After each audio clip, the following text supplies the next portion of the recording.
What's good? What's happening? What's really going on with you? This is Cleanse coming at you yet again with another fulfilling realization that could potentially put things into perspective and change your life for the better. You know how it go. You know what it is. Let's get it in. So, happiness. What causes happiness? What will make people happy? Because if you ask me, the traditional answer has not provided happiness. And happiness, a lot of people think that success, fame, and money is going to equate to the capital H. But we find that that is normally not the case. I think that that type of lifestyle, if not balanced, if not responsibly managed, the loneliness, the stress, and the constant pursuit mentally can consume an individual.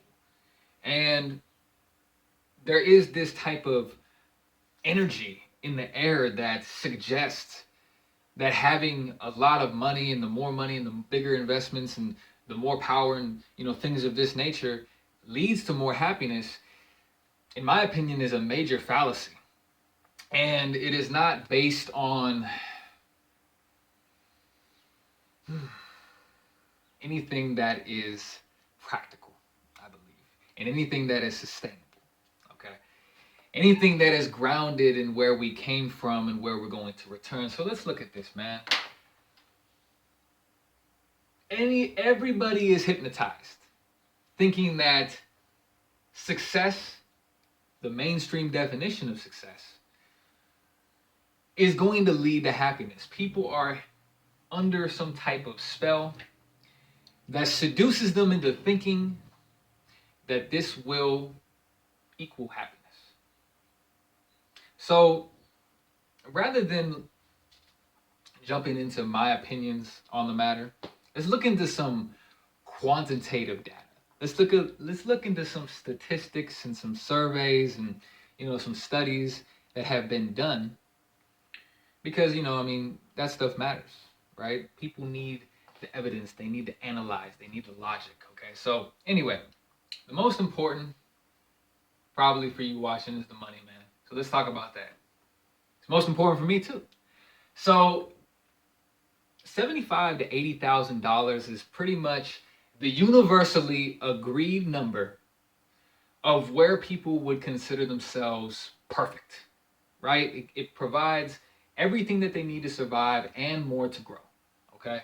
And honestly, there hasn't been much evidence that after $80,000, it's going to increase your level of happiness. As a matter of fact, it's proven the opposite. There hasn't been any increased levels of happiness after this number, but there's obviously been less stress. And it's interesting to think that when you look on the other side of the spectrum, you see people that have a lot less money and their stress levels are a lot higher, but they have professed that they are happy. Because you'll see, maybe once I reveal after all the components of happiness, how that'll make sense. But anyway, $80,000. I was actually listening to an entrepreneur at a speaking engagement. Actually, the gentleman, he started, I forgot exactly what it's called. Forgive me. It's called like Moki yogurt, Moki ice cream, some type of frozen yogurt chain that had some type of Asian flair to it. I don't know. Anyway, he was talking about this exact thing. He said after $80,000, he noticed that regardless of where he was making 150,000 or however much, he just said that he noticed after that amount, there just really wasn't much more happiness that came with it.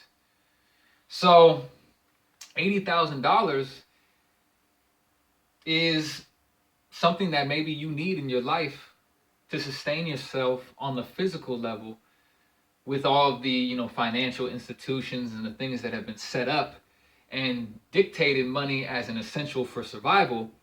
Because having too little money, right, is a curse in itself. Having like access to no money and you're just broke and you can't do shit with yourself, that can be a curse. That can be painful. That can be a huge struggle. But if you have too much money, I guess apparently after this number, it seems, That could be a curse as well.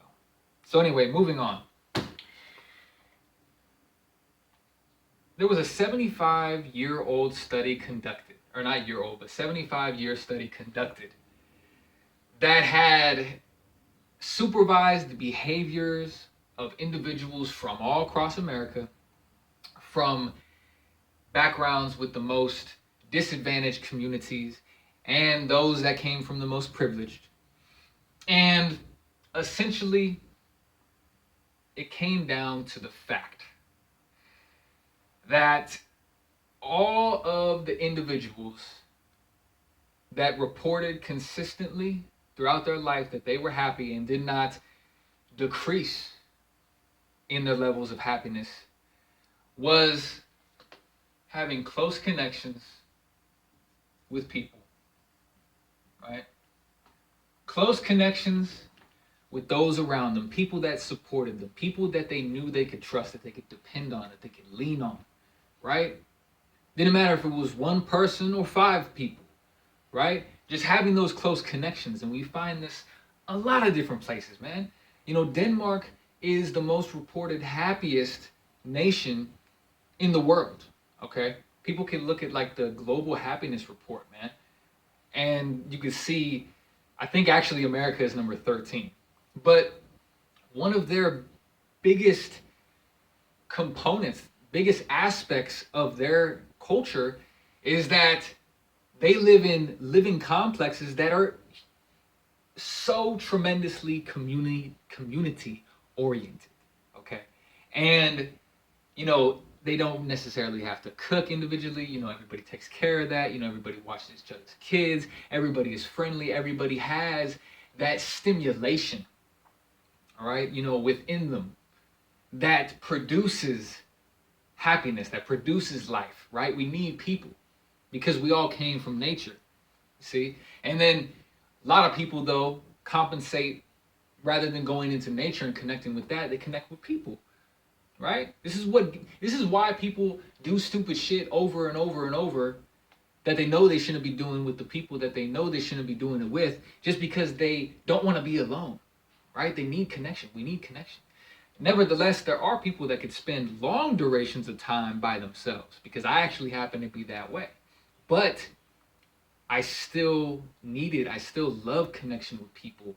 It's just something about my personality that prefers those humble times of solitude for reflection and realizations. Nevertheless, close connections, okay? And you know, I think that even if you have a lot of people around you, you know, you have all this love around you, supposedly, you know, admiration or idolization, or you know, you whatever the case may be, because that's what a lot of these social media networks are providing these days, is that it's supposed to connect us with everybody, but in reality, it's not creating close connections. And it's actually causing people to become a lot more distant. You find people that have all sorts of friends, quote unquote, you know, all sorts of connections on these networks that end up, you know, committing suicide, end up killing themselves, and or you know, doing whatever, actually being depressed, don't have personality. It's funny how things have worked and what has caused people to think that this produces happiness. You see, it's all tracing back to the wealth, to the celebrity lifestyles, to the, you know, to the superficial modes of thinking. Okay, and it just has not produced what they were told. All right, so $80,000, close connections with people, right? And the last thing that I discovered was actually from a gentleman. He was discussing a very compelling topic. And it was about, should you pursue your passions? And does pursuing your passions actually make you happy? And essentially, what he claimed is that many people that pursued their passions in the trades of the creative arts and entrepreneurship did not make people very happy. And his conclusion, based on his understanding, his observations, and his personal experience, was that ultimately what produces happiness as well, okay, because entrepreneurship and the creative arts, you know, that that produces some form of satisfaction, okay, but is it really providing value? Is it providing value for people around you? Is it truly helping people, right? Do you see the benefit, the smile, the laughter off people's faces when they digest whatever type of concept you are conveying, and you see that you have changed their life for the better, right? That is providing value for people in some type of way, helping them, showing compassion, picking them up, right? And I think that ultimately anybody could do that nowadays, regardless of what type of craft you engage in.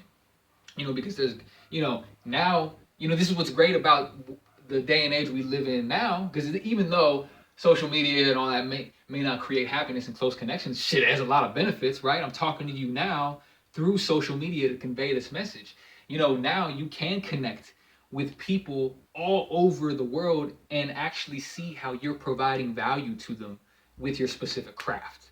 Okay, but allegedly, even in the creative arts, which a lot of people pursue and claim makes them happy, okay, they noticed that it wasn't really making them much satisfied with life as thought. Same thing with sales and entrepreneurship, okay.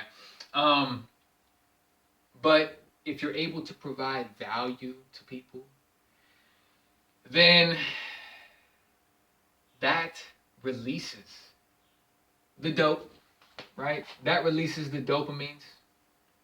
You know, what is, I'm not dopamines, but the dopamine, right? And the dopamine is essentially I guess you could say it's a neurotransmitter that emits feelings of sensation when you are happy, right? And a lot of things have been concluded can release dopamine, okay? But essentially, it all goes down to the flow, right? This is what many people have talked about, that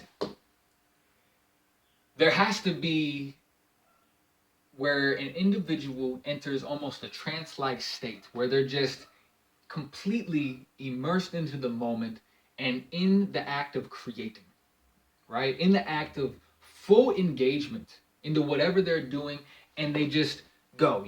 Have you ever, there's, you do it without thinking, you do it because you don't really care about anything other than what it is you're creating. That type of sensation, right, has been proven to release large amounts of dopamine and is what keeps people healthy. Because again, man, happiness and all of what I'm saying here is what has proven to keep people alive. People that lack these traits, basically, their brains start to decrease in size, younger ages, their body starts to wither away. They basically die sooner, statistically as well. So there's a lot of things that really comes into play, that happiness and success and all of these things need to be put into perspective so we actually achieve what the fuck we're pursuing. Because there's nothing worse than being sold an idea and then actually going through with it and realizing that it did not provide what you were promised, right? Man, this is the shit. You preaching to the choir, Cleanse. Exactly, because everybody can relate to this bullshit. Everybody can relate to what's going on in this country, that we're being sold all these types of ideas and things that they consider truths, and not realizing that it is actually turned into a huge marketing scheme, right? It's always been about this upper advantage almost, okay? And it's really has been costing us a lot. Our health, our attention, our progress, a lot of things as a species, right? But we can put this all into perspective. And we can and we will. There's never a better time than now to start redesigning the consensus, to start redesigning your lifestyle, to start redesigning the condition of the world and the future that is soon to be here, right? So through the choices we make, through the realizations that we make, right, we could have better choices. Hi, baby. She just woke up. She wants a nana. So I want to end on probably one of the most important points. And let me get to this groggy little baby because she just woke up.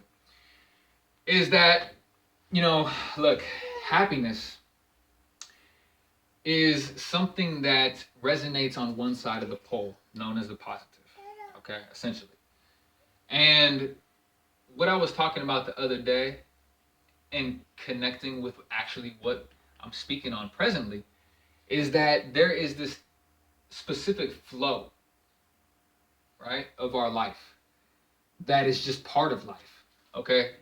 And some days, man, you're going to wake up and you're going to be positive. You're going to feel positive, right? And there's going to be some days where you feel like shit, you know? And I think focusing on these principles, though, especially applying the flow, there's a lot of things, being in the moment, working out, accomplishing goals that you have, things of this nature can all release dopamine and get you in that flow-like state. But really just accepting also that there's gonna be times where you feel like shit, and that's completely okay. Okay, that's completely okay. But baby, the bananas ain't even good. You gotta wait. The bananas is too fresh. There's gonna be days, where you feel great, right? There's gonna be days where you feel like shit. But you can ride this wave, right? You can go with the flow, as they say. If you, I believe, think about these conclusions, think about these findings, and really start to experiment with whether or not this is the case. Because again, man, I'm not saying that happiness or money can't be, or that you can't be happy when you attain money, right? Because happiness is a big component of this whole thing, obviously, right? It has to be. But unless you want to completely ostracize yourself and go to Tibet and meditate with some monks or some shit, right? But if you want to be here and you want to think about some practical ways to start really feeling yourself, to start really approaching things that is going to have a long-term effect on who you are, right? Then it may be time to cleanse. I appreciate you watching. I will be looking forward to speaking